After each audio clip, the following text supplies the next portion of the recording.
Did you vote in the recent election? Why or why not?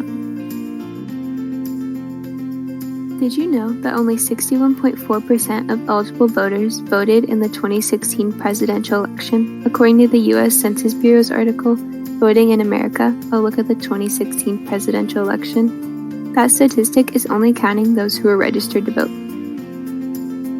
In reality, less than half of people actually exercise their right to vote. Our democracy is dependent on the voices of all citizens, and voting is a way to allow your voice to be heard. An article from the UCLA Law Review argues that persistently low voter turnout decreases the quality and equality of political representation in the United States and jeopardizes the integrity of our system of government. So, why don't people vote? One argument is that people simply do not care about politics. This is a valid idea. On the national level, one might feel that the results do not directly affect your life enough, and on the local level, a voter might not be informed enough to form an opinion. However, I surveyed a large group of people, and an overwhelming majority said they care about politics and who wins the election. This debunks the theory that people do not vote because they don't care. There must be another reason then.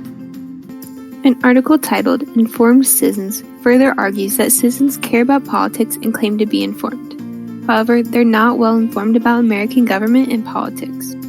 According to the article, a 2012 survey found that 1 in 3 native-born citizens failed the civics portion of the naturalization test. So while voters may care, they may not actually understand how the government works and how their vote impacts the country. I conducted another survey with the question being, do you feel your vote has an impact on the outcome of the election? The results were divided, with roughly 2/3 saying yes and the other third saying no. This is concerning as a third of our nation feels their voice is not actually being heard when they cast their vote at the polls. Of those surveyed, many added that they feel their vote has an impact locally but not nationally. This is due to how the Electoral College works and the strong bipartisanship in our nation. Take a second and imagine you are a Republican in Vermont voting in the 2020 presidential election. Vermont is a strong Democratic state with only 3 electoral votes. According to the Associated Press, only 30.8% of voters voted for Trump compared to 66.4% that voted for Biden. Do you think your vote would have any impact on the results of the election? The chances are extremely low. So how likely are you to actually vote? Whether one votes or not is not actually a measure of apathy. It could be a result of if they feel their voice has the potential to impact the results.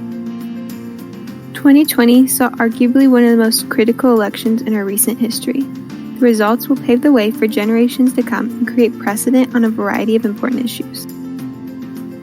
According to USA Today, the 2020 presidential election also saw the highest voter turnout ever recorded in over a century. Why is that? Clearly, people care now more than ever. This could be due to the critical nature of the election or the unprecedented time we are living in. However, voter turnout in some New York and California counties, among others, did not observe this record-breaking trend. This is probably because New York and California were not swing states either candidates were pining for. Like many other states, New York and California tend to vote the same way every year, which reduces the desire of many citizens to vote. Why should they vote if their voice is not going to have an impact on the results? This is the direct opposite of what occurred in many swing states where voters recognized the critical need to vote and showed up in a big way. Nearly every county in the 13 major battleground states had higher voter turnout in the 2016 election, according to analysis of NBC's News election results. Of those 1,000-plus counties, only 12 had lower turnouts than in the last election, as of the latest results. The voters in these states recognized the potential for their voices to have a real impact on the results of the election. They cared about the outcome and they wanted to show up and be heard. This brings me back to the question I asked at the beginning. Why don't people vote? The evidence proves that people do not vote due to apathy, as many may think. When I began researching, I thought that might especially be the case among young voters, but the data disagrees. What about the idea that citizens feel like their votes do not have any impact on the results of the election? This could be the case among many voters in several states. The whole purpose of voting is the potential to have a say in who leads our country.